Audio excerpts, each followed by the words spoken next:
तो आज हम लोग एक नए मांगा की शुरुआत करने जा रहे हैं। इस मांगा की स्टोरी बहुत ही इंटरेस्टिंग है, जो कि देखने में आप लोगों को बहुत ही मजा आएगा।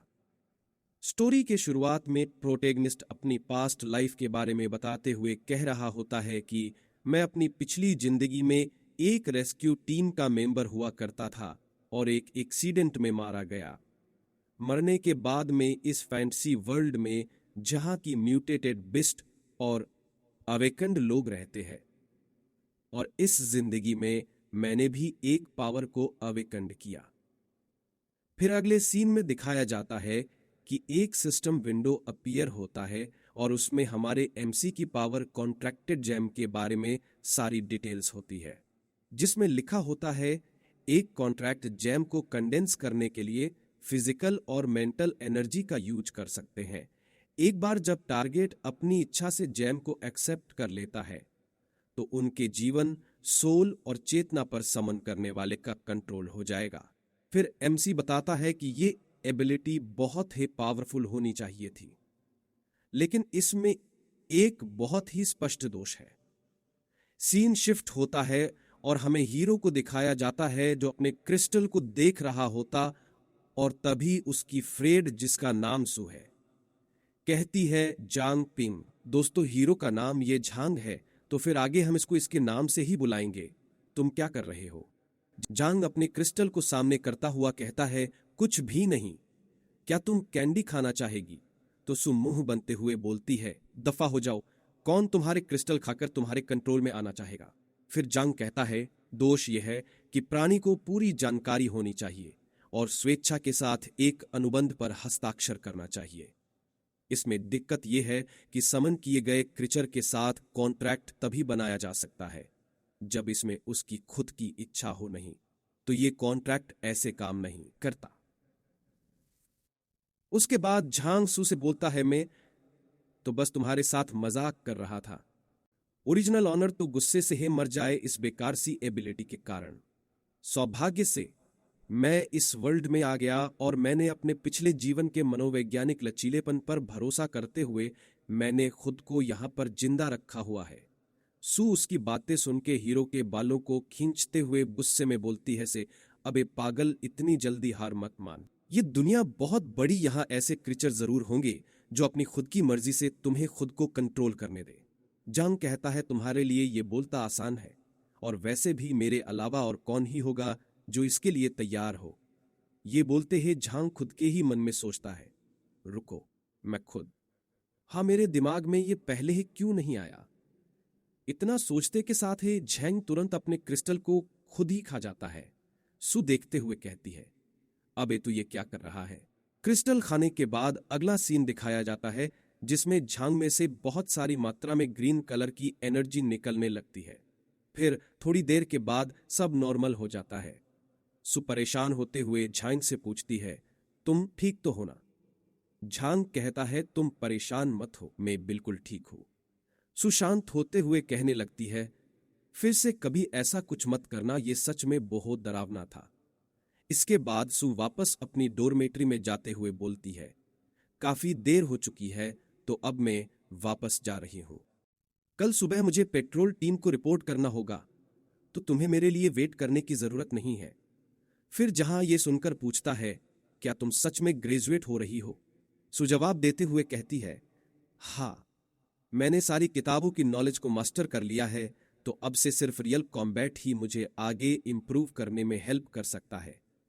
ये सुनकर जहां सोचता है, ये सच है, पेट्रोल टीम को ज्वाइन करके अपने होमलैंड को प्रोटेक्ट करना है हमेशा से सू का ड्रीम रहा है, और अब सू के पास फाइनली इस सपने को पूरा करने का चांस है। अगले सीन में सू जहां से कहती है, निराश मत हो, जब तुम स्ट्रांग बन जाओ तो हो सकता है हम साथ में मिलकर काम करें। इतना कहने के बाद सू वहां से जाने लगती है। झांग हंसते हुए खुद से ही बोलता है, मेरी इस बेकार सी एबिलिटी की वजह से स्कूल द्वारा मुझे फॉर्मर प्रोफेशन दे दिया गया। चलो छोड़ो इसे, मैं किसी गांव में जाकर उधर ही खेती करूंगा। इतना सब कहते के साथ ही झांग कहता है, अब शायद ही हम एक दूसरे को फिर से कभी देख पाए। हालांकि वह इस बॉडी के रियल मालिक की बचपन की दोस्त थी, फिर भी मैं उससे इस तरह अलग होने को तैयार नहीं हूं। मैं सच में उसे गले लगाना चाहता हूं। झांग जैसे ही ये बोलता है तभी उसके अंदर से वो ग्रीन कलर की एनर्जी उसके बॉडी से किसी पर्सन की तरह बाहर निकलने लगती है और अगले सीन में दिखाया जाता है झैंग अपने आप है आगे बढ़ते हुए सू को हग कर लेता है। झांग सोचता है आखिरकार मेरी बॉडी अपने आप है क्यों मूव कर रही है। दूसरी तरह सू बहुत ब्लश करने लग जाती है। उसका फेस पूरी तरह से रेड पड़ जाता है और ब्लश करते हुए कहती है अब मैं जा रही हूं। दोनों घबराते और ब्लश करते हुए अलग ही जाते हैं। सू वहां से ब्लश करते हुए भाग के जाने लगती है और हमारा हीरो चिल्लाते हुए बोलता है सू तुम अपना ध्यान रखना।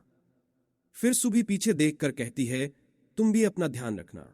झांग हाथ हिलाते हुए उसको बाय करता है और अपने हाथों को देखते हुए ही खुद से फिर से कहता है अगर अभी की बात करें तो मेरी बॉडी ने खुद से है उसको हक कर लिया था। क्या मैंने बिना जाने खुद को है कमांड दे दिया था या फिर ये एक बस कोइंसिडेंस था। मुझे ये कंफर्म करना होगा कि मैं इसे किस हद तक कंट्रोल कर सकता हूं। इसके नेक्स्ट सीन में दिखाया जाता है जहां खुद को कमांड देकर खुद पर एक्सपेरिमेंट्स करने लगता है। आप देख ही सकते हैं झैंग कभी जंप कर रहे कभी कोई मार्शल आर्ट्स करने की कोशिश करता कर रहा है और उसके पीछे से वही ग्रीन कलर की एनर्जी उसको चीयर करते हुए कहती है झैंग डू इट। इतना करने के बाद झांग थक जाता और वहीं पर गिर जाता है। फिर कहता है कि इसे और नहीं ले सकता। अब मैं यह निश्चित कर सकता हूं कि मैं अपने शरीर से लगभग कोई भी काम करवा सकता हूं, लेकिन ये एक सामान्य व्यक्ति की एबिलिटी से परे नहीं जाना चाहिए, जैसे कि उड़ना या फिर किसी और स्पीसीज में ट्रांसफॉर्म होना। इसके अलावा कुछ एक्शन जिनका मैंने पहले प्रैक्टिस नहीं किया है उन्हें मेमोरी के आधार पर अनुकरण किया जा सकता है। अतः सैद्धांतिक रूप से जब तक मेरी शारीरिक क्षमताएं मानकों के अनुरूप है मैं विभिन्न मार्शल आर्ट में बिना किसी कोशिश के उसको हासिल सकता हूं। जब तक मैं अपनी शारीरिक फिटनेस सुधारने का कोई तरीका ढूंढ लूंगा मैं और काफी स्ट्रांग बन जाऊंगा। लेकिन यहां पर एक और सवाल है जिसको मुझे वेरीफाई करना होगा। इतना कहने के साथ ही सीन शिफ्ट होता है और जहां को उसके स्कूल की कैंटीन में बैठा हुआ दिखाया जाता है। यह पर झांग काफी थका हुआ लगता है और उसके पैरों में बहुत दर्द हो रहा होता है। फिर झांग बोलता है मैंने खुद को मॉर्निंग में दौड़ने का ऑर्डर दिया था इससे पहले कि मैं सो जाता।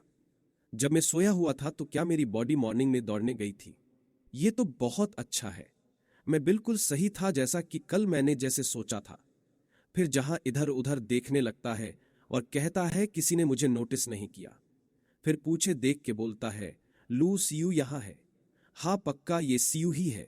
फिर हमें सीयू नेम की लड़की को दिखाया जाता है। दिखने में तो काफी खूबसूरत है। वैसे सब स्टूडेंट सीयू को देख के उसकी खूबसूरती की तारीफ करने लगते हैं और गुड मॉर्निंग एंड गोडेस बोलते हैं। सीयू सबको ग्रीट करते हुए आगे बढ़ रही होती है। झांग बताता है लू शियू मुझे याद है कि वो स्कूल की सुंदरी थी। क्या वह आमतौर पर इतनी जल्दी उठती है। झांग को अजीब सी नॉइस आती है और वह पीछे मुड़ते हुए बोलता है ये नॉइस कैसी है। झांग जैसे ही पीछे देखता है उसके तो होश उड़ जाते हैं। पीछे का दिन बहुत भयानक दिखाई दे रहा होता है। एक बड़ा सा मॉन्स्टर किसी इंसान को पकड़कर खा रहा होता है और नीचे अजीब से क्रीचर एंड साइको ह्यूमंस होते हैं। ये नजारा देखकर तो झांग के पसीने छूटने लगते हैं और वो कहता है ये तो लुओ सीयू नहीं है। फिर नेक्स्ट सीन में सीयू किसी साइको जिसके पीछे एक भयानक सा रेड आंखों वाला मॉन्स्टर जो कि इसको रेड स्ट्रिंग से कंट्रोल कर रहा हो की तरह उससे कहती है क्लासमेट झांग। दोस्तों इस सीरीज का पहला पार्ट यही खत्म होता है। अगर आपको पसंद आए तो कमेंट करके बताना इसको आगे कंटिन्यू करना है। अगर आपको ये वीडियो पसंद आए तो लाइक शेयर और सब्सक्राइब जरूर कर देना।